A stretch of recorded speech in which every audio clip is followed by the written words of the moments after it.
Assalamualaikum warahmatullahi wabarakatuh.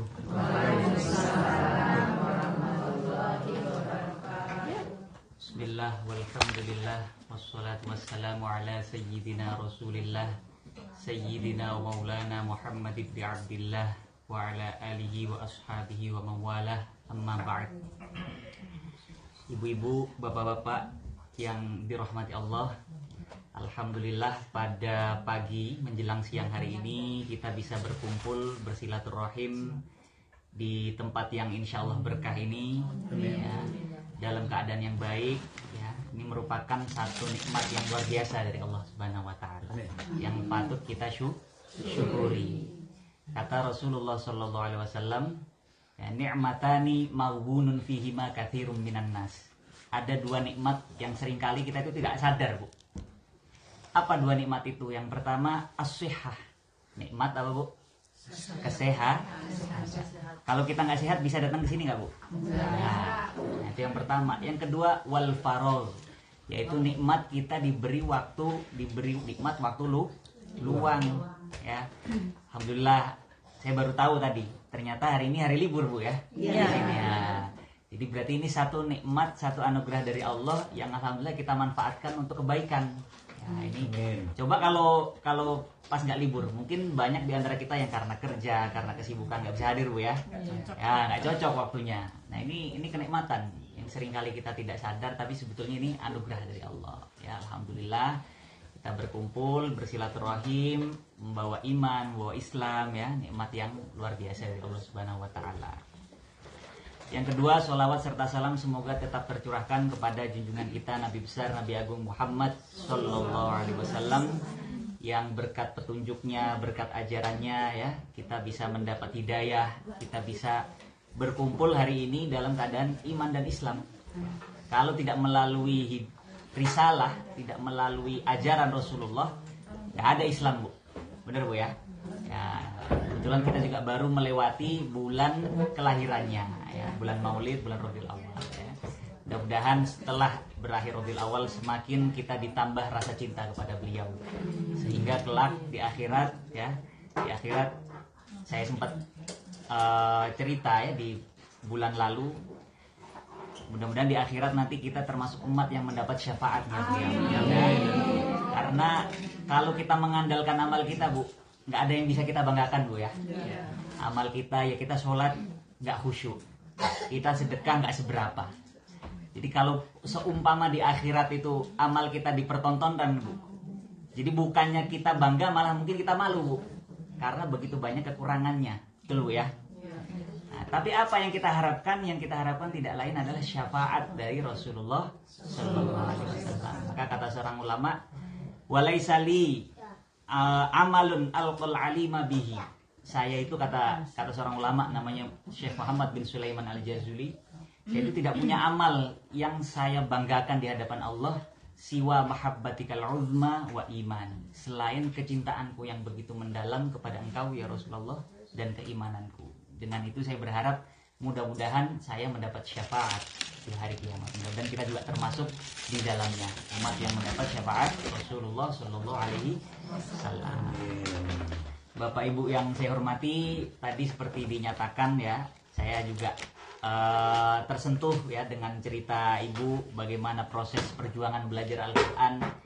Saya teringat ada satu cerita, Bu, satu cerita seorang ulama. Jadi seorang ulama besar dalam bidang hadis, namanya Ibnu Hajar. Pernah dengar, Bu? Ibnu Hajar. Ibnu Hajar itu secara bahasa, secara etimologi, secara bahasa, Ibnu Hajar itu artinya apa, Bu? Ibnu itu artinya anak, Hajar itu batu. Apa maksudnya kok anaknya dari batu? Nah, ini ada ceritanya, Bu. Dulu ini nama aslinya Ahmad ya. Ahmad ini dia mencari ilmu. Ya, dia berasal dari Asqalan. Asqalan itu hari ini di Palestina ya. Dia mencari ilmu di Kairo, di Mesir hari ini. Dia merasa saya mencari ilmu bertahun-tahun kok nggak bisa-bisa, nggak mampu-mampu, nggak apal-apal. Akhirnya dia putus asa, Bu. udah kayaknya saya nggak bakat untuk mencari ilmu. Singkat cerita akhirnya dia memutuskan, ya sudah, saya, kalau bahasa kita hari ini, mondok gitu Bu ya. Saya udah nggak bakat mencari ilmu, udah saya, kalau kata orang Jawa bilang boyong. Tahu boyong Bu? Tidak. Udah memutuskan pulang, udah nggak mencari ilmu lagi, udah menyerah. Itu boyong. Boyong Bu ya, kalau kata orang Jawa. Boyong dari proses mencari ilmu, dia memutuskan pulang.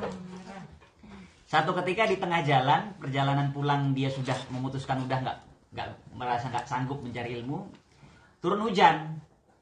Nah ini kan ceritanya di Arab Bu ya. Nah sementara Arab itu kan banyak padang pasir.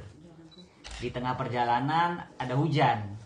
Akhirnya dia memutuskan berteduh di satu gua. Nah di gua itu dia bertahan menunggu hujan berjam-jam gitu kan, lama. Karena dulu belum ada HP Bu. Kalau zaman sekarang kan nganggur main HP Bu ya. Kalau zaman dulu dia nggak bisa ngapa-ngapain, nggak ada HP.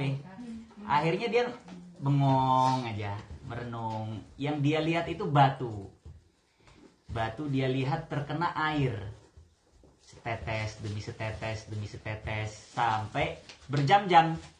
Dia perhatikan batu itu, batu yang sekeras itu ya, terkena air setetes demi setetes, itu lama-lama berlubang jadi cekung. Benar Bu ya?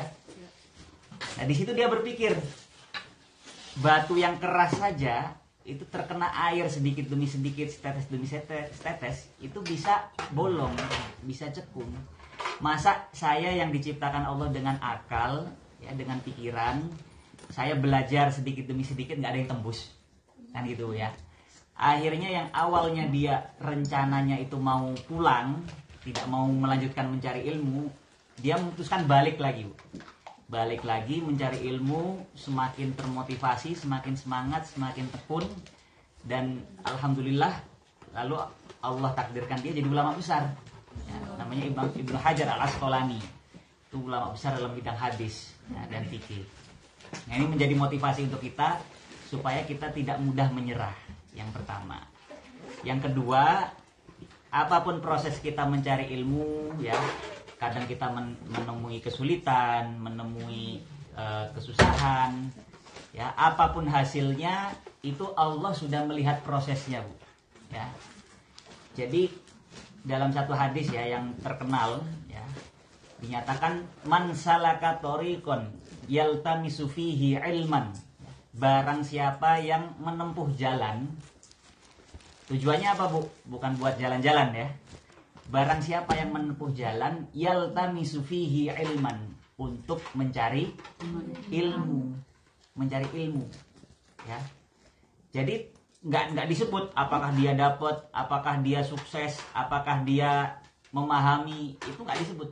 Yang penting orang itu berusaha mencari ilmu.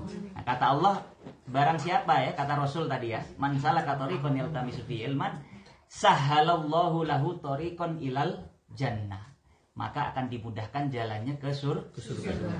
Nah, jadi yang diperintahkan itu nyari Bu. Urusan kita dapat tidak itu urusan Allah. Sama halnya seperti rizki. Kita diperintahkan wa qul i'malu. Ya, kata Allah pada Rasul Muhammad, qul, katakan pada umatmu, i'malu, bekerjalah ya. Carilah rizki Allah di muka bumi ya. Fasayarallahu amalakum wa rasuluh. Allah dan Rasulnya akan melihat aktivitas perbuatan pekerjaan kamu. Urusan kita dapatnya seberapa ya itu udah ketentuan Allah. Begitu juga ilmu ya. Ada yang mungkin daya pemahamannya cepat, ada yang mungkin tertatih-tatih. Apalagi belajar Al-Qur'an. Belajar Al-Qur'an itu kemuliaannya luar biasa ya. Saya sempat kutip juga di pertemuan sebelumnya ya. Rasul itu memberi kabar gembira pada siapapun yang belajar Quran. Kata Rasul, man qara'al Qur'an wa huwa alaihi mahir ma'as safaratil kiramil bararah. Orang yang belajar Quran ya, yang membaca Quran dan bacaannya mahir, bacanya fasih. Kata Rasul, ma'as safaratil kiramil bararah, dia diumpamakan bersama dengan malaikat yang mulia ya, malaikat yang derajatnya tinggi. Nah, tapi di sisi lain Rasul juga memberi kabar gembira. Waman qara'al Qur'an wa yatata'u. Ya. Kalau ada orang membaca Quran dan wa yatata'u, dia terbata-bata. Wa huwa alaihi syaqqun, dan dia kesusahan berjuang untuk membaca itu susah payah. Kata Rasul masih dikasih kabar gembira, ya. Falahu ajron, maka bagi dia masih mendapat 2 pahala. 1 pahala dia membaca Quran, yang kedua Allah mengapresiasi ikhtiar usaha dia untuk membaca Al-Quran. Nah, jadi ini kabar gembira untuk kita, ya. Apapun kita proses kita, ya, belajar Al-Quran dari nol, ya, dari Iqra, itu kalau bisa kita teruskan, kita langgengkan, ya.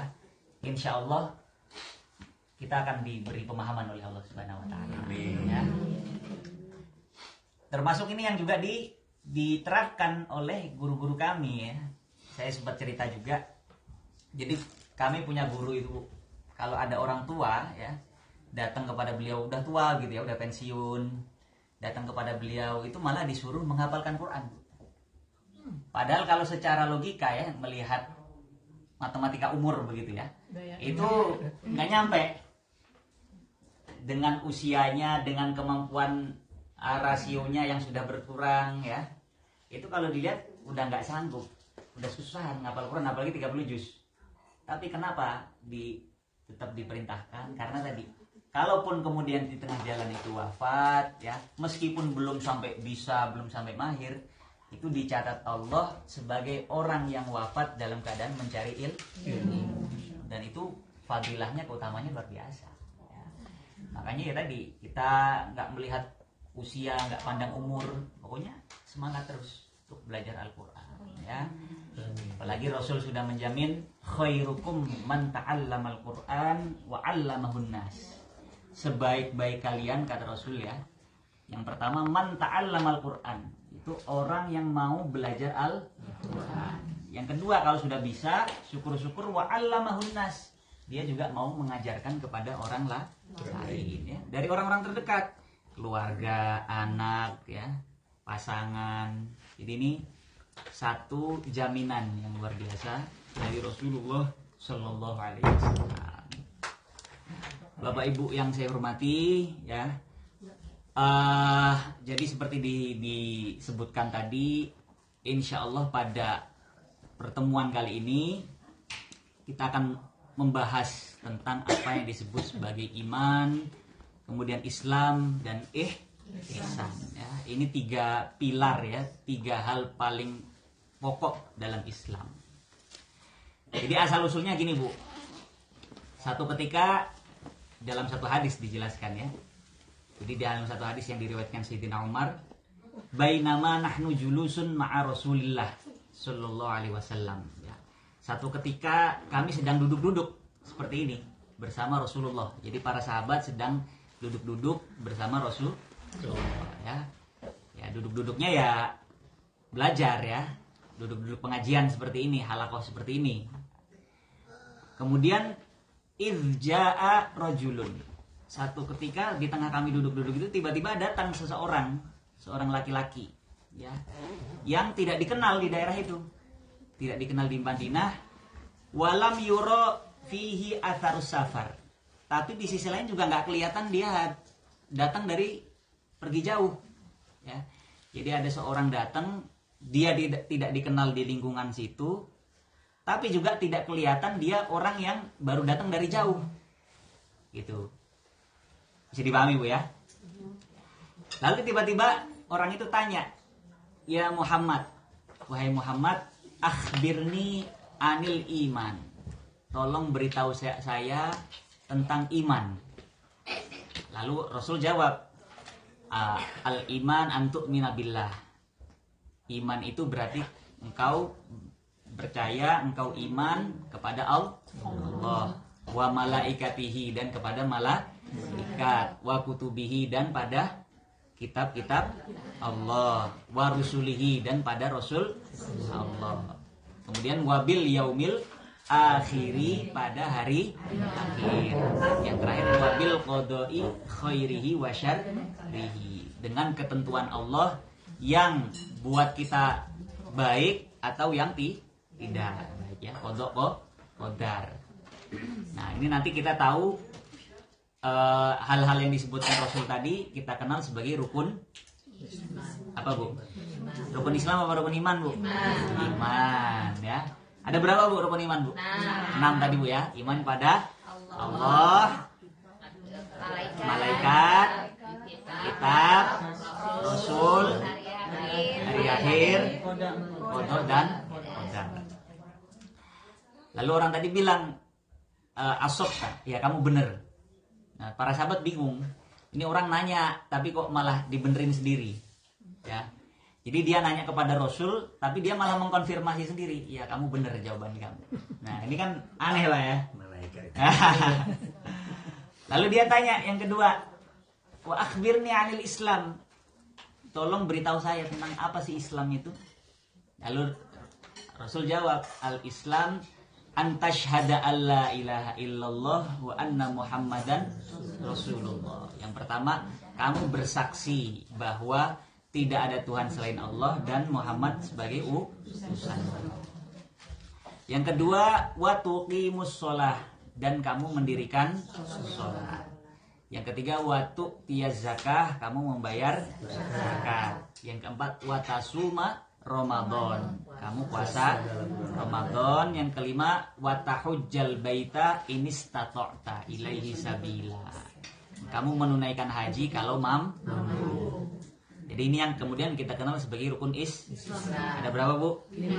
Yang pertama syahadat, sholat, zakat, puasa, haji. Nah, orang tadi bilang lagi asabta, kamu benar jawabannya. Lalu yang ketiga, dia nanya, wamal ihsan, apa sih yang dimaksud dengan ihsan itu?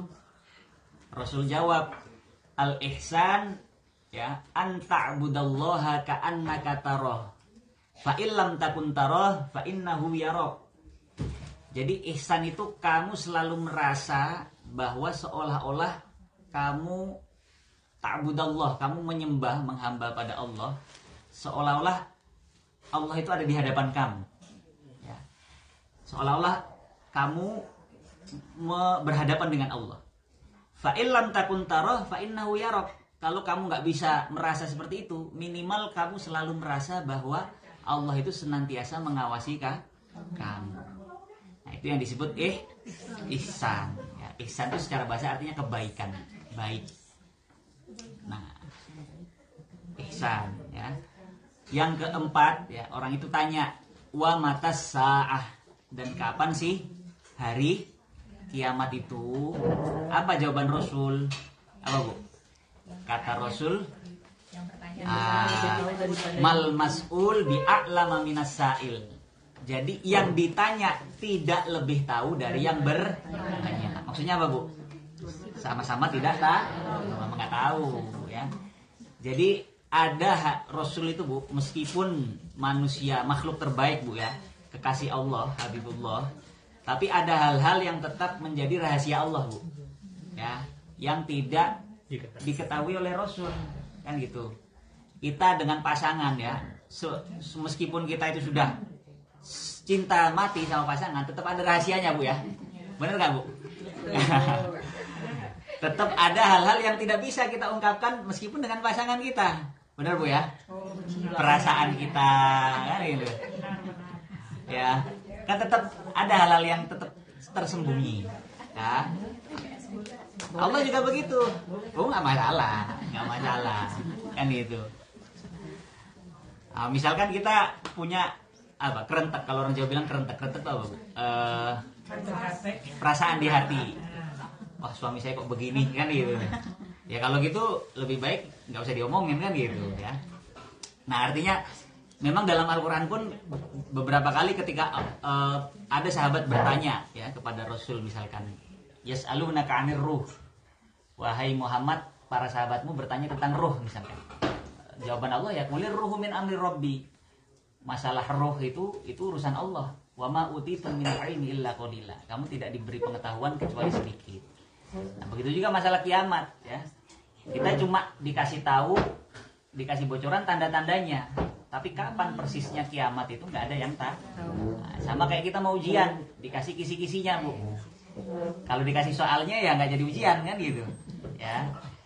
Nah, maka ketika ditanya wa matas saah, kapan sih hari kiamat itu? Maka jawab Rasul, mal mas'ul bi a'lama minas sa'il. Yang ditanya tidak lebih tahu dari yang bertanya. Artinya sama-sama tahu. Nah, tentu ini hadis sangat penting sekali, Bu. Ya, makanya seorang ulama hadis namanya Imam Nawawi itu memilih hadis ini dalam kitabnya namanya Arba'in, Al-Arba'in Nawawiyah. Jadi dari ratusan ribu hadis itu beliau sortir, beliau memilih 40 hadis yang paling penting buat seorang muslim ya. Nah, termasuk hadis ini. Ya, beliau meletakkan di hadis kedua, ya. Hadis yang diriwayatkan Sayyidina Umar bin Khattab. Nah, ini tentu penyederhanaan Bu ya. Jadi dari sini ya, para ulama kemudian merumuskan ada 3 aspek penting dalam Islam ya. Jadi Islam itu, agama kita ini kalau boleh dirumuskan ya, diklasifikasikan, itu ada 3 komponen yang paling penting ya. Ada 3 pilar yang paling utama. Yang pertama disebut iman. Jadi yang pertama apa Bu? Iman. Para ulama terkadang menggunakan juga istilah akidah. Apa Bu? Akidah itu apa Bu? Akidah itu keyakinan, ya, keimanan. Akidah itu apa sih? Kepercayaan Bu. Kepercayaan itu adanya di mana Bu?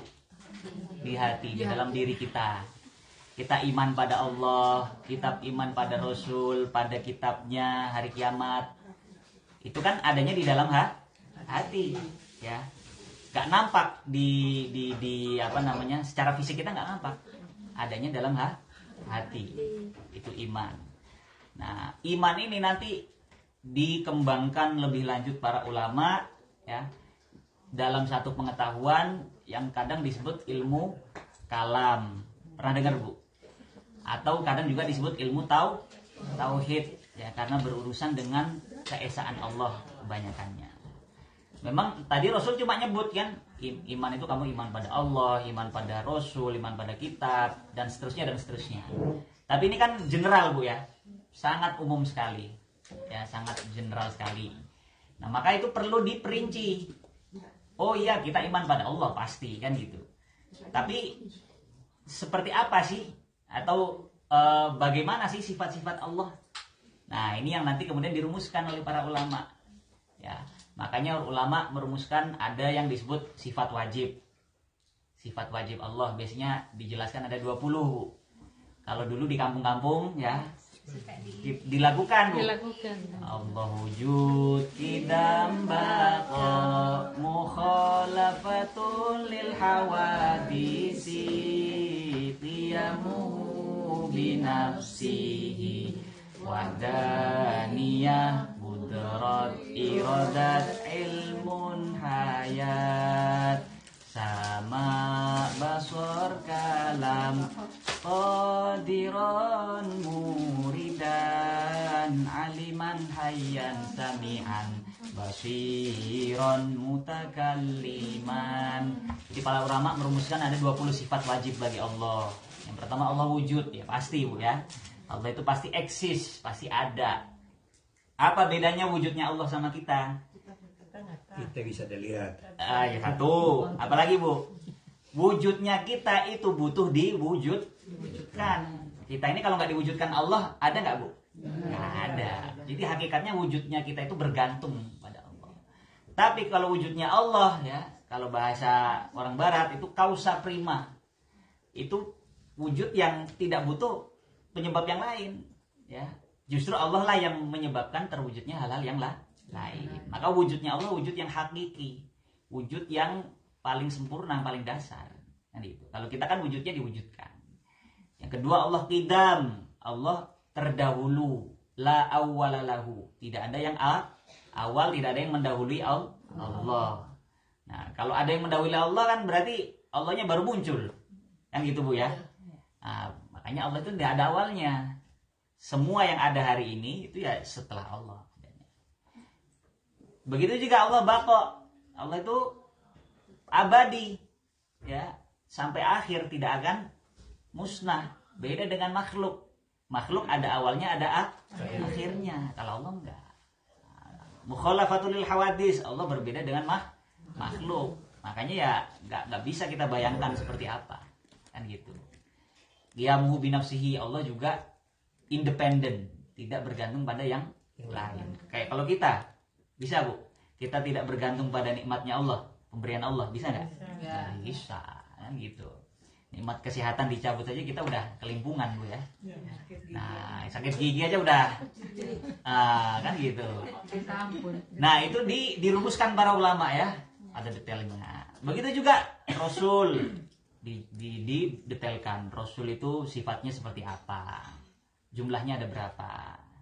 Jadi Rasul yang kita kenal itu ada berapa, Bu? 25. Apakah Rasul itu cuma 25? Enggak. Kenapa kok yang ada cuma 25 yang ini? Yang wajib kita ketahui. Kenapa kok kita ketahui? Terlalu banyak.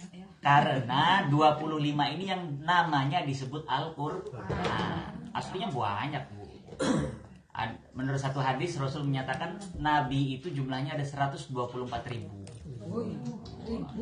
Dari dulu, dari zaman Nabi Adam, ya, sampai Rasulullah Shallallahu Alaihi Wasallam. Di bumi semua 124.000 Nabi, ya. Nabi itu artinya dia yang mendapat wahyu dari Allah.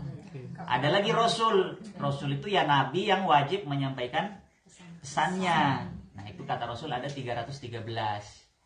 Makanya ada juga nabi-nabi dan rasul yang mungkin namanya nggak disebut Quran, tapi kita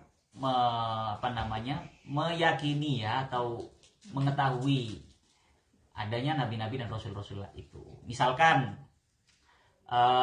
di Turki, di Istanbul itu ada nanti namanya makam Nabi Yusha. Nabi Yusha itu penggantinya Nabi Musa dulu. Yusha bin Nun. Jadi kalau ibu-ibu ada kesempatan ke Istanbul itu bisa ziarah ke sana nanti di atas bukit, insyaallah. Insyaallah. Apalagi kalau sekarang ke Turki itu nggak usah pakai visa, Bu, paspor Indonesia, Bu. Ini baru dengar ya, Pak. Iya. Nggak perlu sekarang. Mulai akhir tahun 2021. Indonesia pakai. Apalagi kalau dari Eropa yang pakai euro ke Turki itu murah, Pak. Nah, dekat kan gitu. Di Mesir misalkan ada nabi namanya Nabi Daniel. Nah, jadi nama orang-orang barat itu sebenarnya banyak yang aslinya nama-nama nabi. Daniel, Samuel. Itu juga nama nabi Bani Israel yang tidak disebutkan di Al-Qur'an. Betul. Jadi di sisa-sisa agama Kristiani misalkan mungkin masih ada nama-nama mereka. Betul. Khidir juga nabi. Nah, sampai Khidir nabi, tapi kan nggak disebut namanya. Cuma ceritanya sama Nabi Musa di surat Al-Kahfi itu terakhir kan. Nah, itu nabi. Nanti kitab juga dijelaskan para ulama. Kitab itu ada berapa sih? Ada berapa, Bu? Kitab yang diturunkan Allah. 4, yaitu Zabur, Taurat, Injil, Al-Quran. Zabur itu diturunkan kepada Nabi Daud. Ya. Nabi Daud itu suaranya enak, Bu. Jadi Nabi Daud itu kalau membaca Zabur itu sampai hewan-hewan itu berdatangan ingin mendengarkan keindahan suaranya. Nah, yang kedua Taurat kepada Nabi Musa, yang ketiga Injil kepada Nabi Isa, yang keempat Al-Qur'an, ya, yang kita ada sampai sekarang original asli ya Al-Qur'an.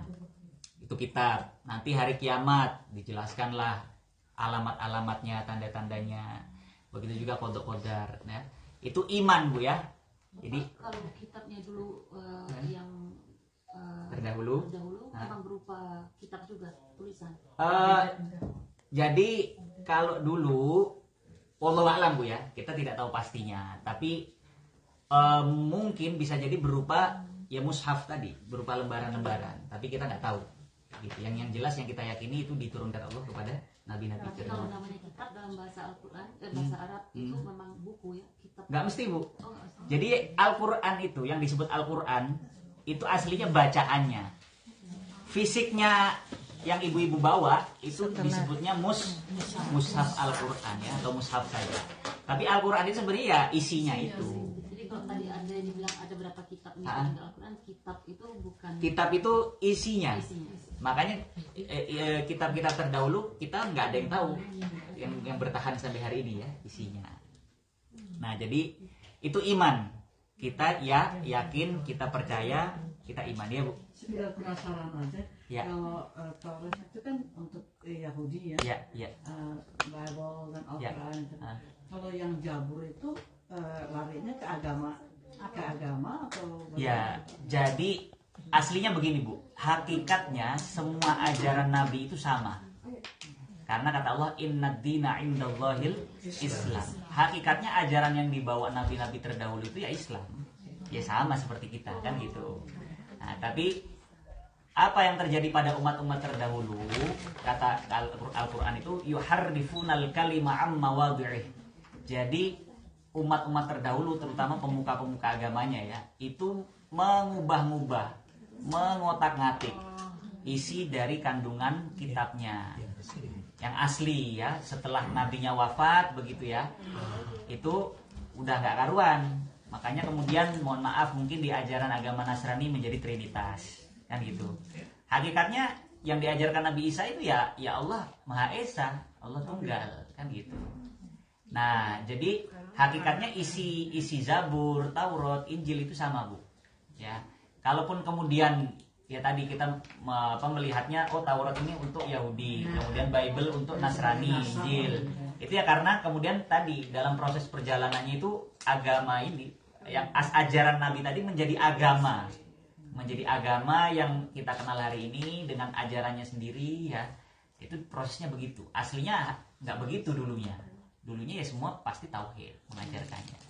Bisa dipahami Bu ya? Ya jelas Bu ya. Nah jadi itu iman, itu kepercayaan kita dalam hati. Tapi apakah iman saja cukup? Dengan begitu kita, saya ini orang Islam, saya sudah iman.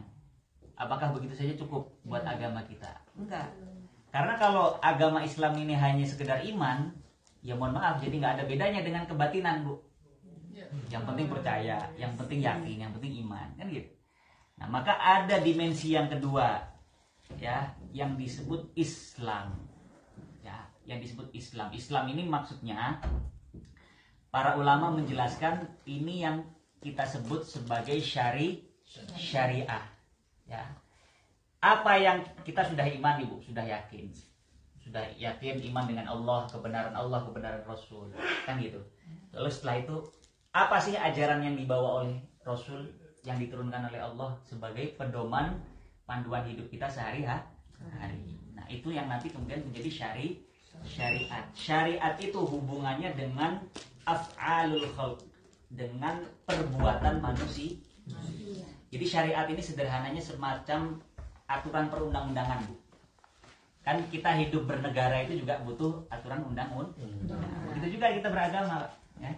Itu butuh aturan. Nah, bagaimana cara kita menyembah Allah? Kita diwajibkan sholat 5 waktu. Waktunya ini. Tata caranya begini. Jadi nggak bisa kemudian, kenapa kamu nggak sholat? Yang penting kan saya ingat Allah. Nah ini kacau ya. Nggak bisa. Memang betul tujuannya sholat lidzikri kata Allah, untuk mengingatku. Tapi bukan berarti asal ingat saya terus kemudian selesai tanggung jawabnya. Enggak. Allah sudah menurunkan tata caranya, kamu kalau mau menyembah beribadah kepadaku begini. Dengan sholat, dengan puasa, dengan zakat, dengan haji, kan gitu. Ya, itu penyederhanaan Bu ya. 5 rukun Islam itu penyederhanaan. Aslinya ya syariat itu banyak hal ya. Misal kita sholat, kan tadi disebut rukun Islam diantaranya sholat. Nah, tapi untuk kita menjalankan sholat ini kan ada aturan ketentuannya. Di antaranya misalkan kita harus sholat dalam keadaan suci. Maka dibahaslah tentang bersuci. Makanya kalau dalam dimensi syariat ya, tata perundang-undangan ini itu komplit Bu, komprehensif. Kalau kita buka ya, syariat ini dibahas oleh para ulama dalam keilmuan yang nanti kita kenal sebagai ilmu apa Bu? Fikih. Kalau tadi akidah kita pelajari ilmu tauhid ya. Kalau syariah ilmunya namanya ilmu fikih. Yang itu. Di fikih itu kata para ulama, al-ilmu bil ahkami syar'iyyah al-amaliyah al-muktasab min adillatiha tafsiliyah. Jadi ilmu syariat yang berhubungan dengan perbuatan manusia, apapun itu ya. Itu kalau kita buka itu sangat komprehensif Bu. Mulai dari biasanya pertama itu bab pembahasan tentang ibadah. Ibadah pun nggak langsung bahas tentang ibadahnya, sholatnya nggak. Bahas dulu tentang toharoh, tentang bersuci. Untuk memulai pembahasan bersuci dibahas dulu medium bersuci yang utama apa Bu? Kita butuh pakai air. Nah, dibahas dulu air. Apa sih air yang bisa dipakai bersuci? Misalkan status-status air, sumber-sumber air. Nah, misalkan ada air namanya tohir mutohir yang suci dan mensucikan. Ada air yang tohir ghairu mutohir, suci tapi tidak mensucikan. Contoh apa Bu? Susu, teh, kopi, kan gitu. Suci, nyatanya bisa kita minum kan, halal kan gitu. Tapi boleh dipakai wudhu? Nggak bisa, nggak sah kan gitu. Itu dibahas dengan detail kan gitu. Air kalau terkena najis bagaimana? Nah, kalau berubah statusnya bagaimana? Nah, itu dibahas detail. Setelah itu baru dibahas sholat. Nanti ada rukun sholat, ya. Waktunya dulu biasanya Bu, waktu sholat. Dibahas lagi rukun sholat, dibahas lagi sunnahnya sholat. Nanti dibahas lagi sholat yang fardu, sholat yang sunnah, kan gitu. Ada lagi, macam-macam pokoknya. Sangat beragam. Sholat selesai dibahas lagi tentang zakat. Zakat nanti ada zakat fitrah, ada zakat mal. Zakat mal, zakat harta. Apa saja harta yang wajib dizakati? Nanti diperinci. Ada ternak, ada barang dagangan, macam-macam. Ya, macam-macam. Puasa nanti juga ada puasa yang wajib, ada puasa dibahas segala macam. Hal-hal yang membatalkan puasa apa saja. Haji juga begitu. Jadi itu baru membahas tentang ibadah. Setelah itu nanti biasanya bab kitab pembahasan tentang muamalah, tentang hubungan kita, mengatur hubungan kita dengan sesama manusia. Karena kita hidup kan nggak cuma sholat Bu ya, kita juga berinteraksi, kita juga bertransaksi. Maka di bab muamalah ini nanti dibahas ada pembahasan jual beli, pinjam meminjam, utang piutang, sewa menyewa, warisan, semua dibahas. Setelah itu nanti ada bab munakahah, pembahasan yang berkaitan dengan pernikahan Bu. Apa syarat rukunnya pernikahan? Terus siapa sih orang yang boleh dinikahi dan tidak boleh? Setelah itu pembahasan pernikahan harus dibahas juga. Kemungkinan pernikahan nanti ada kemungkinan tolak, kan gitu Bu ya, cerai. Ada lagi nanti tentang warisan tadi. Wah, panjang lebar dibahas itu. Makanya kitab fikih itu bisa berjilid-jilid Bu. Ada kitab namanya kitab Majmu', ditulis Imam Nawawi, itu 36 jilid pembahasan tentang fikih dengan segala macam detailnya. Nah, tadi dimensi yang pertama apa Bu? Iman, yang kedua Islam. Bisa disebut juga yang pertama akidah. Akidah apa Bu? Akidah itu apa? Kepercayaan, keimanan dalam hati. Nah, itu harus diwujudkan, harus dimanifestasikan, diejawantahkan dalam perbuatan kita. Ya, tadi perbuatannya ya sholat, zakat, puasa, haji. Ya. Ibadah ini banyak macamnya Bu ya. Ada ibadah fisik, sholat misalkan. Ada ibadah mal, ibadah harta. Contohnya apa Bu? Zakat.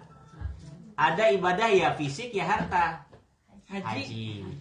Nah, jadi keimanan kita lalu diwujudkan dengan perbuatan ibadah. Nah, tapi pertanyaannya, meskipun fikih itu sudah atau syariat itu sudah mengatur sedemikian rupa kehidupan kita, apakah cukup Bu? Dengan itu kita semua nilai Islam terkandung di dalamnya. Apakah misalkan Bu ya, kita hidup bernegara, kan ada undang-undang Bu. aturan lalu lintas, aturan pembangunan rumah segala macam, pajak segala macam, denda. Apakah dengan aturan perundang-undangan itu terus otomatis itu sudah cukup untuk kita hidup sehari-hari, berhubungan dengan orang, berinteraksi, bahagia, hubungan dengan keluarga, interaksi dengan tetangga, dengan teman? Diatur nggak, Bu? Ya, diatur. Diatur nggak bagaimana kita misalkan berbuat baik pada orang? Ada nggak, Bu, di undang-undang? Ada. Misalkan kita berbuat baik dengan tetangga atau orang lain, diatur nggak dalam undang-undang? Kalau dalam suratnya nggak ada, itu cuma diajari di rumah. Ya. Syariat fikih itu hanya mengatur tata cara. Oh, kamu kalau mau berderma, mau memberi sedekah, begini loh. Tapi fikih tidak mengatur kamu yang baik sama tetangga, kamu yang baik sama saudara. Atau contoh, misal fikih hanya mengatur tata cara sholat. Kamu kalau sholat takbiratul ihram, baca ini, geraknya ini, itu sampai salam. Paham, Bu, ya? Tapi fikih nggak bisa ngatur. Kamu sholat, kamu mikirin apa, itu bukan urusan fikih. Fikih nggak bisa masuk ke situ. Karena fikih itu hanya berkaitan dengan amal perbuatan yang terukur, yang bisa diindra. Fikih hanya mengatur, oh kamu sholat rukunnya gini, geraknya begini, bacaannya ini. Paham, Bu, ya? Tapi fikih nggak bisa ngatur kamu khusyuk atau enggak dalam sholat. Jadi fikih itu hanya mengatur kamu kalau sudah memenuhi syarat rukun, sholatmu ya sah. Urusan kamu khusyuk atau tidak, itu bukan urusan fikih. Gitu. Bisa dipahami, Bu, ya? Seperti hukum perundang-undangan, peraturan juga gitu. Hanya bisa mengatur ya yang bisa terukur, kan gitu, Bu. Nggak bisa undang-undang itu hanya mengatur kita kalau sama tetangga apa yang boleh dan tidak boleh, kan gitu. Tapi nggak bisa undang-undang, oh sebaiknya kamu berbuat baik sama tetangga, sama keluarga, kan nggak ada, Bu, undang-undangnya. Nah, begitu juga dalam agama, fikih itu hanya hukum, fikih itu hanya aturan, regulasi. Maka ada aspek ketiga yang ini sering orang abaikan. Apa itu? Aspek yang disebut akhlak. Akhlak ini manifestasi pengejawantahan, ya, perwujudan dari ihsan. Kan tadi Rasul bilang, ihsan itu kamu selalu merasa bahwa kamu selalu diawasi Allah. Nah, dan Allah itu alimus sirri wa akhfa, ya. Di surat yang dibacakan tadi, wa ya'lamu ma tusirruna wa ma tu'linun. Allah itu maha tahu apa yang kamu tampakkan dan kamu sembunyikan. Jadi sebetulnya akhlak itu dimensinya sangat luas, Bu. Kalau kita kan sering pahamnya akhlak itu sopan santun, ya, Bu, ya, adab, bagaimana kita berinteraksi. Betul, itu bagian dari akhlak. Tapi sebetulnya akhlak itu jauh lebih luas, termasuk mengatur hati kita. Bagaimana kita berprasangka pada orang, kan gitu. Kenapa? Karena Allah itu tahu, kan gitu, Bu, ya. Kata Rasul tadi kan ihsan itu engkau merasa bahwa Allah senantiasa mengawasi. Dan Allah itu tahu batin kita nggak, Bu? Tahu. Jadi akhlak itu masuk sampai situ. Apakah kamu husnudzon atau suudzon dengan saudaramu? Apakah kamu punya rasa iri dengan saudaramu? Apakah kamu punya kebencian pada keluarga saudaramu? Jadi itu dimensi ihsan, dimensi akhlak. Nah, itu penting juga karena faktanya dalam kehidupan sehari-hari banyak hal yang tidak diatur oleh undang-undang, tidak diatur oleh aturan fikih, kan gitu, ya. Nah, itu yang menjadi panduan kita, ya, akhlak. Bagaimana kita berbuat baik pada orang tua, pada keluarga, pada sesama. Termasuk mengatur cara kita berinteraksi, cara kita mengingatkan, ya, cara kita menegur. Nah, ini yang seringkali diabaikan orang, Bu. Orang, mohon maaf ya, hari ini terkadang semangat mempelajari dan berpegang pada syariah, mana yang halal, mana yang haram, mana yang wajib, sunnah, sampai haram. Tapi dia melupakan dimensi akhlak. Orang yang melupakan dimensi akhlak risikonya dua, Bu. dia hanya berpegang pada fikih tapi nggak berpegang pada akhlak. Akhlak ini nanti dipelajari di ilmu yang disebut apa Bu? Tasawuf. Ya, tasawuf. Nah, ini penting. Jadi ilmu tauhid, ilmu fikih, ilmu tasawuf itu paling dasar ya. Ilmu tasawuf atau ilmu akhlak tadi. Orang kalau hanya berpegangan pada fikih tanpa berpegangan pada tasawuf, pada akhlak, itu resikonya bisa dua, sama-sama ekstrim. Satu, kalau dia terlalu bebas, ya terlalu mencari yang mudah begitu ya, itu akhirnya semaunya sendiri. Beragama itu semaunya sendiri. Saya kasih contoh gini. Fikih itu mengatur gini Bu, kita dalam masa setahun itu wajib membayar zakat. Tapi kalau harta itu tidak sampai setahun, itu nggak wajib zakat. Itu namanya haul. Pernah dengar Bu ya? Jadi harta itu wajib dizakati, syaratnya dua. Mencapai nisab, mencapai haul. Nisab itu batas minimal harta yang wajib dizakati. Itu kalau pakai ukuran emas itu sekitar 80 sekian gram emas ya. 85-an gram. Nah, itu dihitung sendiri sekarang 1 gramnya berapa euro ya, kali 85. Kalau kita punya harta lebih dari itu dalam setahun ya wajib dizakati. Zakatnya berapa Bu? 2,5%. Di luar 85. Enggak. Jadi misalkan kita taruhlah 85 gram emas itu berapa euro taruhlah. Bulatkannya Kira-kira gampangnya 100 lah ya. Dan kita misalkan nih awal tahun tuh dalam artian di awal kita mencapai nisab ya. Kita misalkan habis kerja berapa bulan harta kita sudah mencapai nisab. Sudah lebih dari 100 gampangnya ya, ini contoh aja. Nah, dari awal kita mencapai nisab itu ternyata setelah setahun itu masih lebih dari nisab ya. Jadi harta kita bahkan mungkin bertambah ya. Nah, harta yang dari awal tadi misalkan 120 euro. Nah, itu dikeluarkan sebanyak 2,5% kali 220 euro ya kita bayar nantinya. Dari 120, bukan dari 20-nya bukan. Bukan. Dari jumlah keseluruhan. Kayaknya di bawah itu aja. Satu jadi Makanya jangan banyak-banyak Bu. 60 ya. Nantilah itu mah ditanya Iya. makan. Ya. Jadi 100 itu hanya batas minimalnya Bu ya. Batas minimal harta itu wajib nggak sih dizakati? Ya, jadi kan artinya kalau harta kita misalkan di bawah itu, orang yang mungkin belum punya kelebihan harta ya berarti belum wajib dizakat. tapi walaupun misalnya udah sampai misalnya udah sampai 100 tapi belum hisab dalam 1 tahun gitu. Iya. Ya nggak kena. Misalkan kita 120. 120 bulan depan kita punya pengeluaran 40 jadi 80 kan gitu. Jadi nggak masuk nanti. Walaupun 1 hari gitu ya Pak. Iya. Ya, benar Bu. Dan itu benar. Dulu itu ada ulama besar ya, namanya Imam Lais bin Sa'ad. Itu kaya raya, tapi dia itu nggak pernah mengeluarkan zakat. Karena ya sebelum wajib zakat itu hartanya udah habis dibagi-bagiin, Mbak. Ya. Jadi Dari zakat sebetulnya itu ya. iya, tapi dia sedekahnya lebih banyak gitu kan. Iya. Zakatnya sebenarnya nggak banyak Bu, 2,5%. Kan nggak banyak. Pajak di sini aja berapa persen Bu? Oh, bisa sampai 50. 56% di sini. Iya. 56%. Sebenarnya zakat tuh nggak berat, 2,5%. Nah, kembali ke tadi. Ya Bu, silakan. Kalau zakat itu kan kelebihan dari harta. Iya. Tapi kalau misalnya kita punya kalau ada rumah, ada apa namanya mobil, Iya. apakah itu termasuk juga hasil zakat? Jadi nanti ada komponen yang wajib dizakati Bu, zakat mal itu. Ada misalkan apa namanya nukut itu ya kalau zaman sekarang uang lah ya.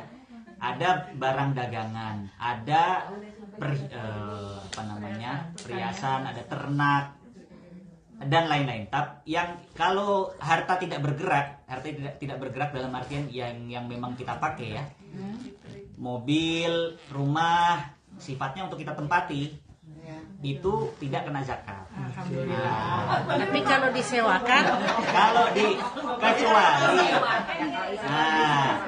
Kecuali ya kalau disewakan, disewakan. menghasilkan uang, Sama kayak perhiasan Bu, perhiasan kalau sekedar yang secara apa ya, adat kebiasaan ya, secara lumrahnya itu sekedar kita pakai, itu nggak kewajiban zakat. Misalkan kita punya gelang, biasanya yang enggak, contoh perhiasan yang pantas dipakai Bu, yang nggak berlebihan itu berapa gram ya kan? 20 gram. 20 gram. Itu nggak wajib zakat. Tapi kalau punya perhiasan gelang dari pergelangan tangan sampai sini ya, itu ya kena zakat. Itu mah toko berjalan. Ya. Jalan murah saya beres. Ya. Nah, jadi orang itu Bu, kalau hanya berpegangan fikih, itu dia bisa merekayasa hukum. Bisa merekayasa hukum. Ya, jadi makanya kalau ini contoh di Indonesia aja Pak ya. Orang yang paling bisa merekayasa hukum itu ahli hukum Bu. Benar Bu ya? Orang paling tahu celah hukum itu pengacara. Karena apa? Karena dia sudah tahu seluk beluknya. Nah, hukum agama juga gitu. Orang kalau dia hanya berpegangan pada fikih, tapi dia tidak punya akhlak ya, akhlak kepada Allah, tasawufnya, dia bisa bermain-main dengan hukum itu. Contoh tadi zakat. Kita kalau punya harta lebih dari nisab ya, lebih dari batas minimal, lebih dari setahun, wajib mengeluarkan zakat. Nah, di sisi lain ya, fikih itu juga mengatur kita ya, kalau ngasih kepada orang, boleh kita tarik nggak Bu? Kita ngasih nih, saya ngasih kepada seseorang, itu ibu ngasih kepada seseorang, boleh nggak kita tarik lagi? Boleh nggak?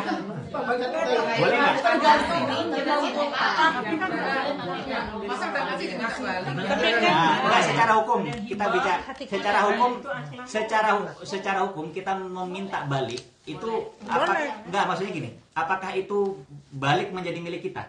Enggak. Kecuali kalau dia mau ngasih.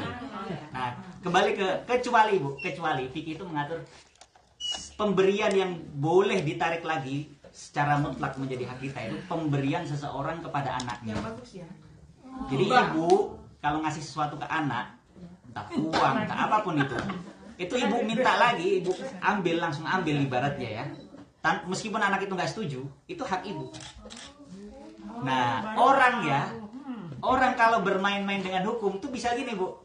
Ini saya punya harta, udah mau kena zakat, ya udah saya kasih ke anak saya, kan nggak jadi setahun. Nanti saya minta lagi balik. Nggak boleh gitu ya. Secara hukum itu bisa, artinya secara peluang hukum itu memungkinkan. Makanya tadi saya bilang orang kalau hanya berpegangan pada fikih ya itu tadi bisa merekayasa hukum. Makanya kata yang ini saya bahas dulu. Itu kemungkinan pertama orang hanya berpegang pada fikih ya, hanya syariah ya, fikih tanpa tasawuf, tanpa akhlak itu dia bisa merekayasa, meremehkan hukum. Yang kedua kemungkinannya kebalikannya Bu, bisa ekstrim menjadi sangat kaku. Ya. Kenapa kita hari ini kadang menjumpai, mohon maaf ya, kadang orang-orang yang mudah memvonis orang lain. Mudah, kamu ini panitia neraka, kamu ini nggak sah, kamu ini bla bla bla bla misalkan ya. Panitia. Kenapa? Karena tadi dia hanya berpegang, saya taunya hukumnya begini, kan gitu. Tanpa dia tahu perbedaan pendapat ulama, tanpa dia punya akhlak. Tahu menghukum orang. Ya, akhirnya dia mudah memvonis orang, mudah menjudge orang, ya. Dan ya tadi tidak dengan cara yang bijak, ya, tidak dengan cara yang bijak karena nggak punya, ya mohon maaf tadi tidak didasari ya. Nah, merasa dirinya paling betul, saya yang paling sesuai dengan syariat, kamu tidak sesuai sunnah Nabi kan gitu. Nah itu kenapa ya tadi hanya berbahan pada fikih, nggak punya, tidak didasari dengan keilmuan akhlak, dengan tasawuf. Dan itu dari dulu Bu, dari zaman Imam Syafi'i, dari zaman Imam Malik itu sudah diwanti-wanti. Makanya kata Imam Malik, man tafaqqaha wa lam yatasawwaf tafassak. Orang kalau hanya berfikih tanpa bertasawuf ya, tanpa berakhlak dalam dirinya, itu tafassak, dia bisa jadi fasik. Fasik itu ya keras hatinya, jadi semaunya sendiri, fasik ya. Keras lah, intinya orang kaku, keras, hatinya keras. Kalau di Quran itu tsumma qasat qulubuhum min ba'di dzalik fa hiya kal hijarah aw ashaddu qaswah. Bahkan hatinya lebih keras dari batu. Ya. Karena dia hanya pegang ya begini kaku kan gitu. Sebaliknya waman tasawwafa wa lam yatafaqqah tazandak. Ada juga kadang orang-orang yang yang penting akhlak saya baik, yang penting saya ingat pada Allah, nggak perlu sholat. Nah ada juga kayak gitu kan. Nah itu juga nggak boleh. Itu orang seolah-olah menjunjung tinggi akhlak ya. Yang penting saya baik ya kan gitu. Ya itu jadi zindik namanya. Itu jadi apa, ajaran Islam jadi kacau. Boleh diwakilkan tidak? Oh ya nggak boleh.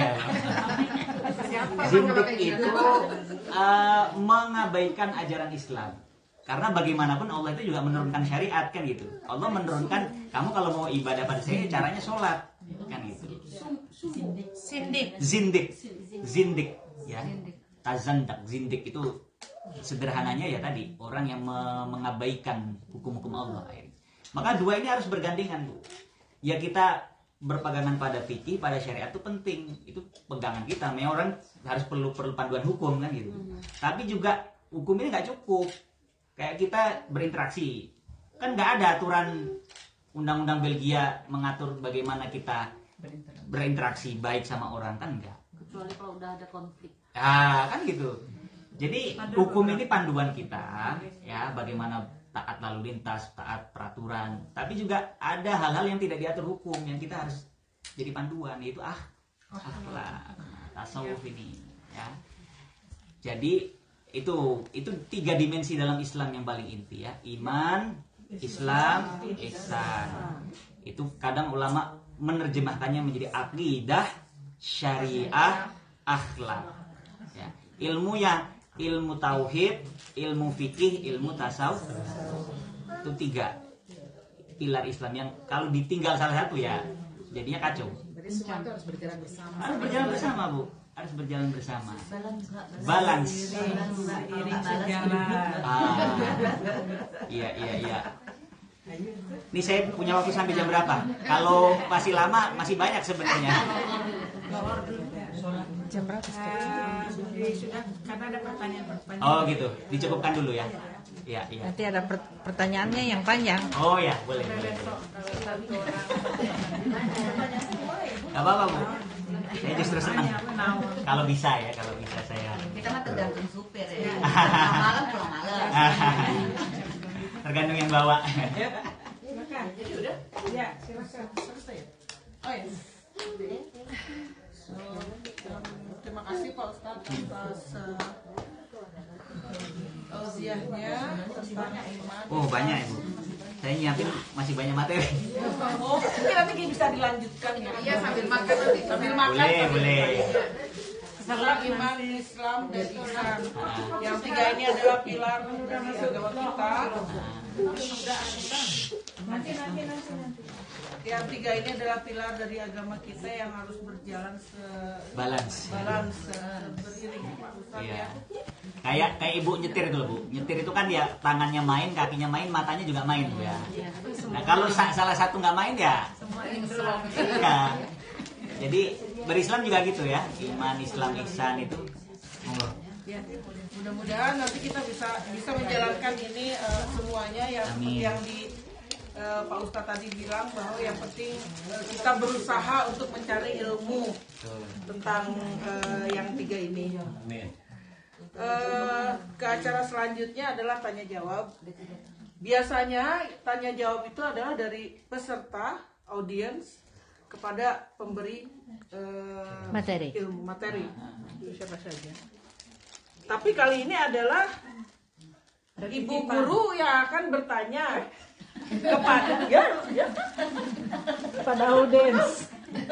kepada audiens ngetes menyimak apa enggak. Mudah-mudahan insya Allah semuanya menyimak. Kalau memang nanti ibu guru memberikan pertanyaan dan jawabannya betul, ada hadiahnya. Dapat tiket ke Indo. Ada. Tiket tren. Silakan Bu Guru. Pertanyaan pertama, katanya tadi ada 2 nikmat apa saja? Tunjuk tangan. Nikmat kesehatan dan nikmat waktu. Betul, silakan ambil. Silakan mau apa ambil. Yang nanyanya yang jelas dong ngomongnya. Oke. Ambil apa?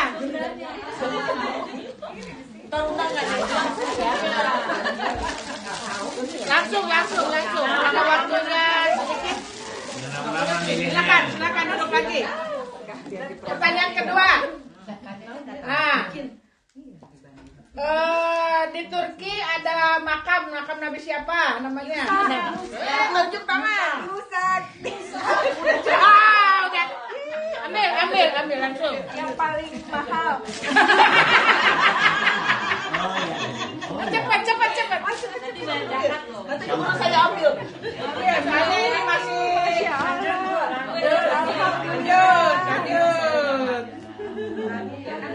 Barang siapa yang mencari ilmu akan dimudahkan jalan kemana?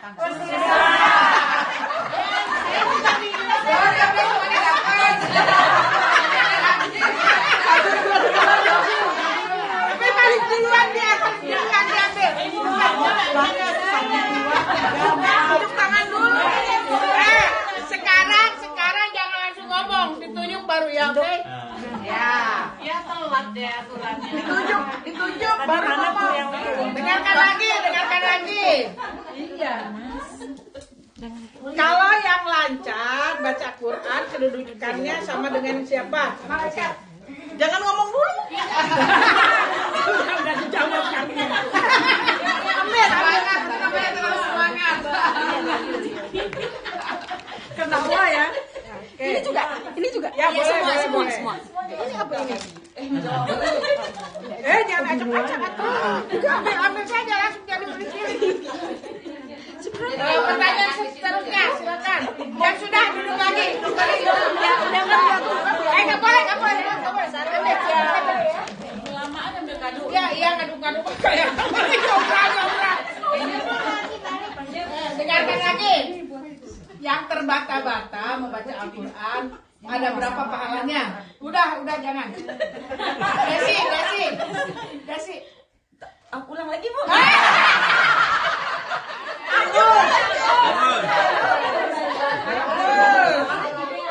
Ada saya. Yang asisten tidak boleh. Boleh. Pahala membaca Al-Quran dan pahala usahanya. Ada betul?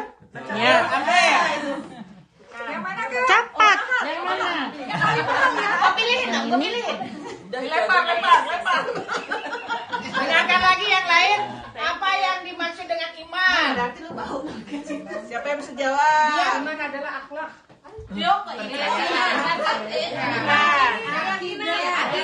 Keyakinan. Oh, jangan semuanya dulu ngejawab. Ya udah, ambil. Ya boleh, satu-satu supaya semuanya kebagian. Mau kena yang mana mau kena? Ini. Mau kena ke mau kagak ke? Nah, jangan dibuka. Apa isinya dalamnya? Rahasia. Ini aja deh.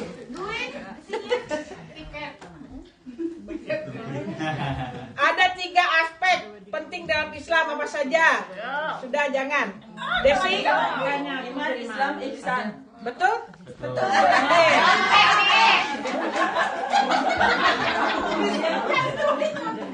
Ambil, silakan. Masih ada tuh, banyak. Yang mahal. Ini aja deh. Pertanyaan lagi, apa artinya bako? Bako. Badi ada yang ibu belakang. Sebentar. Apa jawabannya? Ada. Betul? Bukan. Badi, Kalili. Siapa? Ani. Ya, Ani, silakan. Betul. Ayo Bu Ani, pilih. Silakan cepat. Dipilih. Di Mesir ada makam Nabi apa? Sudah. Yang sudah nggak boleh. Siti. Oke, ayo. Yang belum aja, yang belum Acung. Apa ya? Jangan ini di belakang. Apa yang dimaksud dengan zindik? Zindik. Yang sudah nggak boleh, yang Acung. Yang tahu? Sudah belum? Apa? Betul, ambil. Nyontek.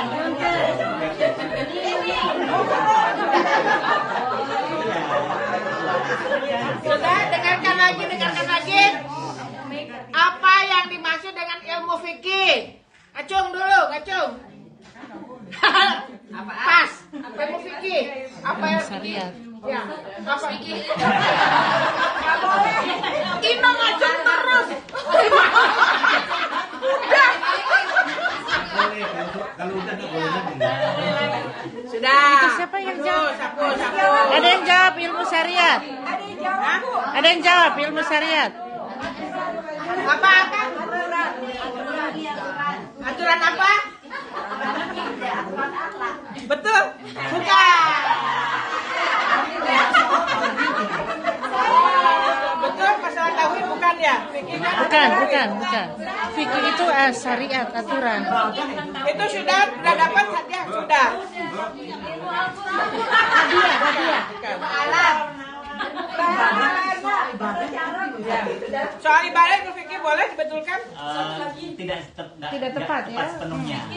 Kurang. Apa yang dimaksud dengan ihsan? Jawab aja. Yang belum. Lalu diawasin Allah. Yang tidak bisa, yang bisa nanti hadiahnya boleh dibagi. Yes. Ya. Bisa dikasihkan kepada orang lain. Lalu diawasin Allah. Betul? Ya. Ambil, dikasihkan ke siapa? Buat siapa? Enggak tahu.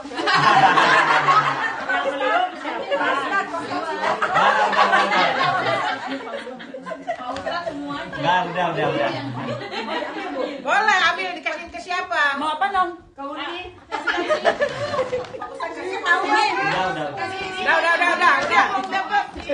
Udah. Ibu-ibu, bentar. Sekarang saya mau nanya ke Pak Ustadz, boleh? Ya. Boleh. Pak Ustadz, apakah Pak Ustadz sudah nikah?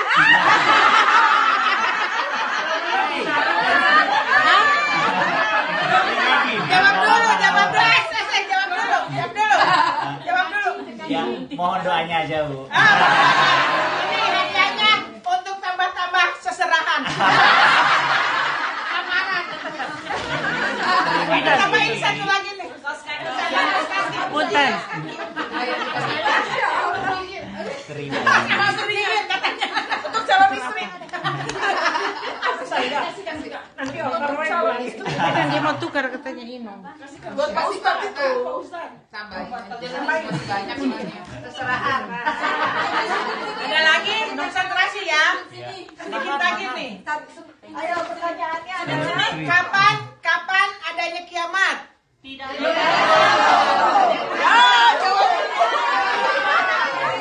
Di belakang. Siapa yang ngejawab tadi? Siapa yang tadi ngejawab?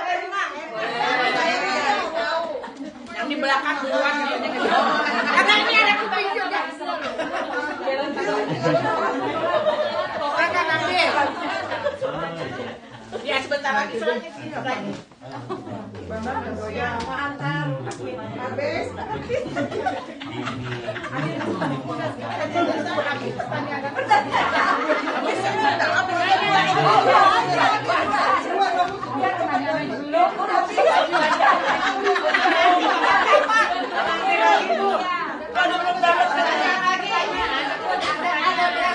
Bu Guru. Sebentar. Kalau kehabisan pertanyaan, Imam punya pertanyaan. Oke. Undang punya pertanyaan. Berapa Ini WP. Berapa jumlah nabi yang ada di Quran? 25. Oke. yang di Quran.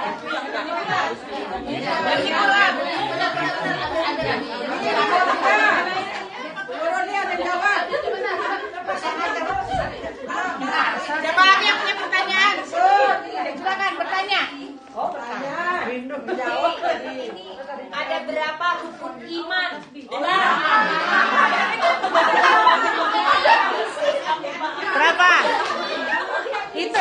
jawab. Fitri. Oh, bukan. Ada lagi pertanyaan? Ya, saya mau nanya. Silakan. Iya. Jadi Ustaz kan kalau apa namanya? Jangan yang susah-susah. Cepat. Enggak, balance itu tadi balance. Islam, iman Islam dan Islam. Fikih dengan tasawuf ya. Jadi pertanyaan saya, kalau kadang-kadang misalnya kalau ada yang kebijakan saya karena semua tapi saya mengingat Allah ya. Bahayanya kalau kita pakai itu aja. Saya mengerti pentingnya balance, tapi kalau misalnya bahayanya apa sih kalau misalnya orang tersebut bilang saya nggak bisa karena saya sudah bisa yang kapan saja. Bahayanya. Ya, jadi Halo. Dengarin dong. Sindik itu apa bahayanya? Jadi gini,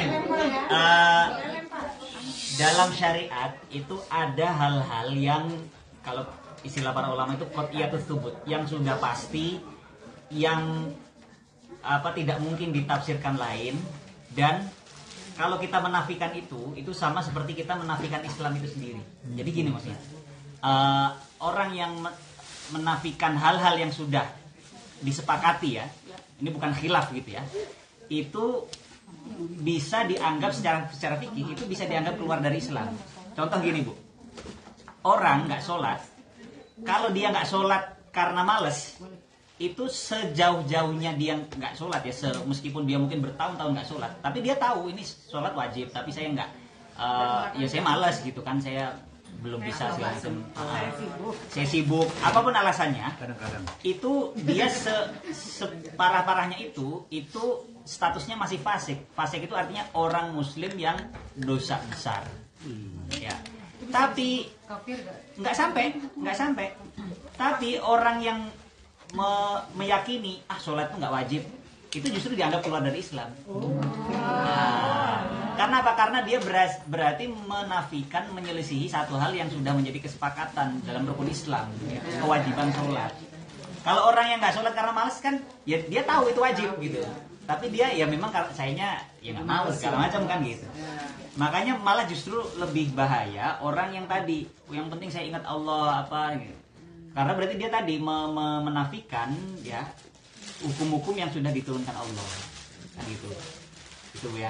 Kalau misalnya kita coba memahami dari prinsipnya dia secara psikologi misalnya, itu kalau dia mengingat Allah tanpa melakukan sholat, itu saya akhirnya itu bisa bagaimana gitu? Ya tadi secara hukum dia bisa dianggap nggak keluar dari Islam.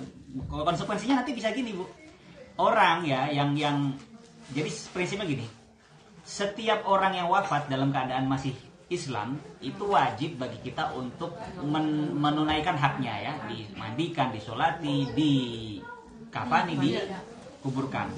Apapun kita nggak suka sama orang itu, apapun dia nggak disukai semua orang ya, itu kewajiban itu nggak boleh gugur. Tapi kalau orang sudah keluar dari Islam ya tadi dia nggak wajib disolati, nggak wajib ini. Nah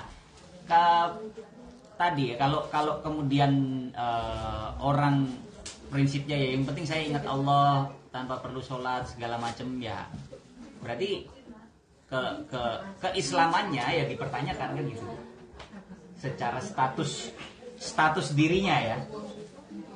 Nah ya yang penting kita selalu perlu kasih pengertian, namanya dakwah itu kan pelan-pelan. Makanya berhubungan dengan tasawuf tadi, dengan akhlak, betul memang agama kita namanya agama ya, pasti punya prinsip mana yang betul, mana yang salah kan gitu Bu, mana yang baik, mana yang buruk. Tapi kita perlu menyampaikan itu juga dengan cara yang baik. Jangan sampai kita menyampaikan kebaikan tapi caranya mungkar kan gitu ya.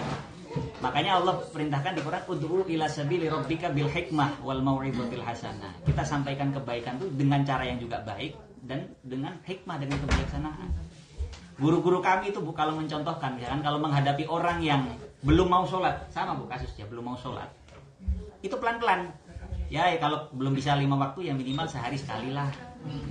Itu bukan berarti menggugurkan, berarti sholat cuma sehari sekali, enggak.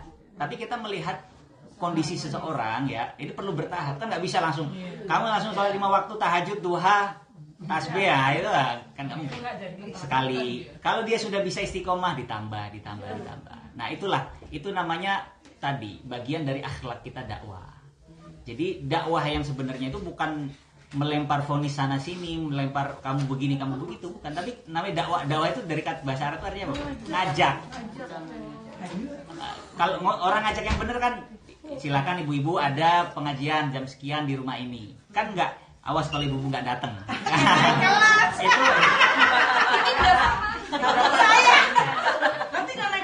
Itu nah itu ngajak apa ngancam kan?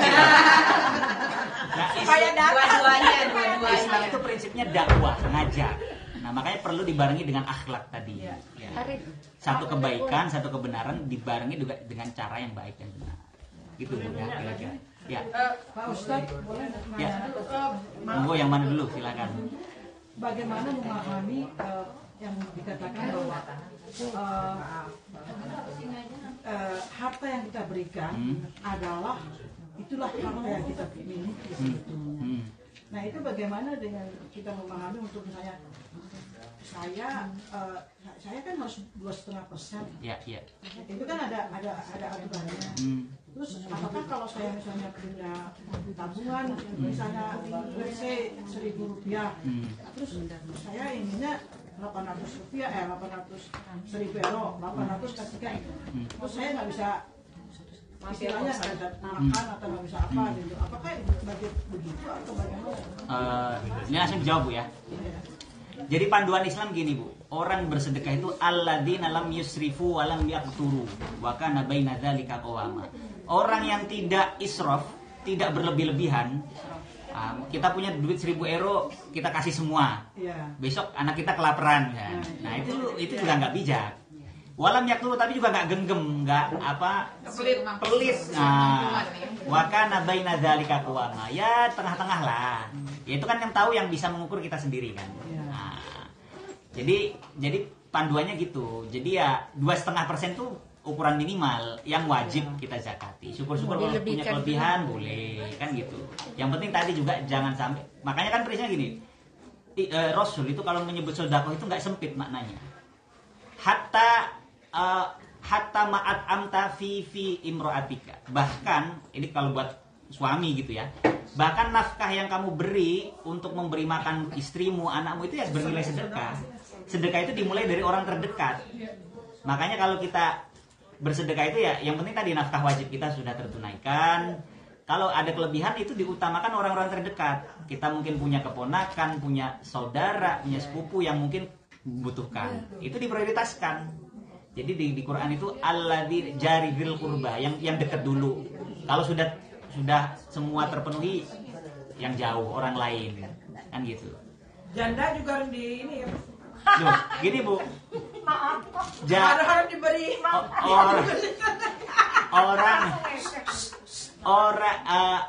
jadi sebetulnya mohon maaf, janda dan anak yatim ini yang seringkali orang salah paham. Janda dan anak yatim itu tidak dengan sendirinya itu layak menerima santunan atau sedekah.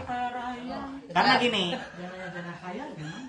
anak yatim yang disebut Al-Quran itu rata-rata ceritanya anak yatim yang punya harta. Jadi yang punya peninggalan warisan dari orang tuanya. Nah, Al-Kahfi termasuk kan gitu. Jadi orang ya memang ada momen-momen misalkan pas Asyura itu kita dianjurkan ngasih ke anak yatim gitu ya. Tapi sebetulnya untuk pemberian sedekah itu yang diutamakan yang membutuhkan. Ya. Kecuali kalau memang janda dan anak yatim itu membutuhkan, silahkan. Tapi bukan semata-mata janda dan yatimnya menjadi status dia layak gitu. Nah, Bu Guru, memerlukan nggak? Baik Pak, terima kasih Pak. Sama-sama Ibu. Sebentar, karena waktunya terbatas, udah masuk zuhur. Nanti kita sambung. Lagi. Nanti waktu pas acara sambil makan-makan. Boleh. Keberatan ya Pak? Nggak apa-apa, nggak masalah. Jadi mungkin sekarang kita sholat dulu sama-sama.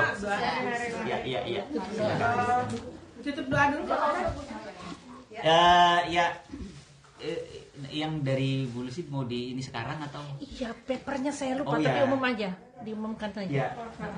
Jadi sebelum kami tutup, mungkin ada 2 hal yang perlu disampaikan. Yang pertama, Saya lupa paper. jadi Itu nggak ingat. mohon maaf. Nah, jadi yang pertama mungkin sama seperti Bu Yelna, saya mohon doa insya Allah akhir bulan ini saya juga sudah meninggalkan Belanda. Iya. Mau menikah Kita dong maksudnya. berarti. Maksudnya mau menikah di Indonesia. Amin, amin, amin. Amin. Saya punya anak gadis, tolong lamarin sekarang. Ya. Jadi mohon doanya, kebetulan sedang proses tesis terakhir, jadi insya Allah Mudah-mudahan lancar. amin, amin, amin. Ya, dan akhir bulan insya Allah akan meninggalkan Belanda. Yang kedua, menyampaikan salam dari orang tua kita Bu Lucy, Umi Lucy ya.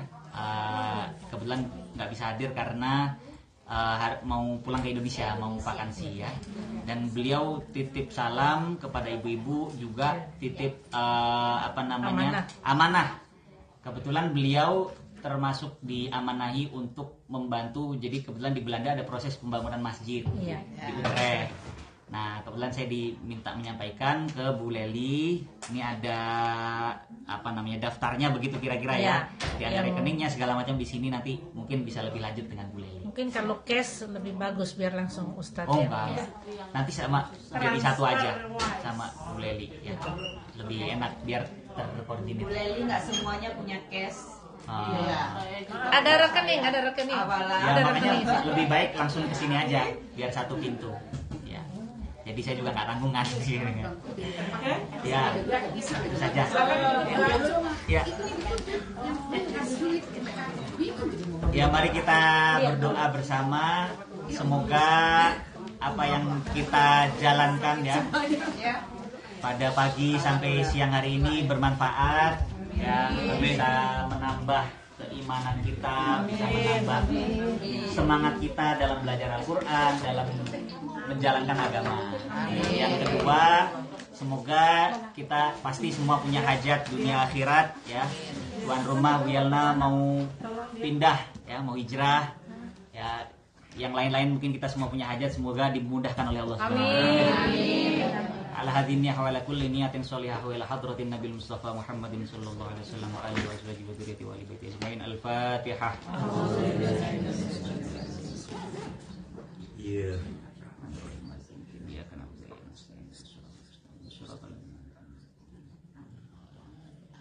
Astaghfirullahaladzim. Allahumma salli wa sallim wa barik ala Sayyidina Muhammad wa ala ali Sayyidina Muhammad. Bismillahirrahmanirrahim. Alhamdulillahi Rabbil alamin. Allahumma lakal hamdu syukra wa lakal mannu fadla wa anta rabbuna haqqa wa nahnu abiduka riqqa wa anta lam tazal li dhalika ahla. Allahumma salli wa sallim ala nuril anwar wa sirril asrar wa tiryaqil aghyar wa miftahi babil yasar. Sayyidina wa maulana Muhammadin al-Mukhtar wa alihi al-athhar wa ashabihi al-akhyar adada ni'amillahi wa ifdali. Allahumma ighfir lana wa dhunuba walidina warhamhum kama rabbawna shighara. Amin.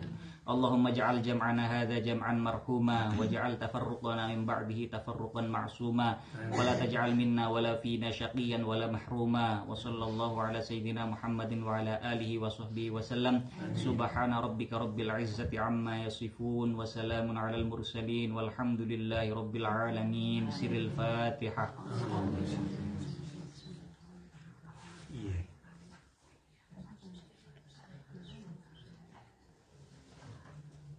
Assalamualaikum warahmatullahi wabarakatuh. Waalaikumsalam warahmatullahi wabarakatuh.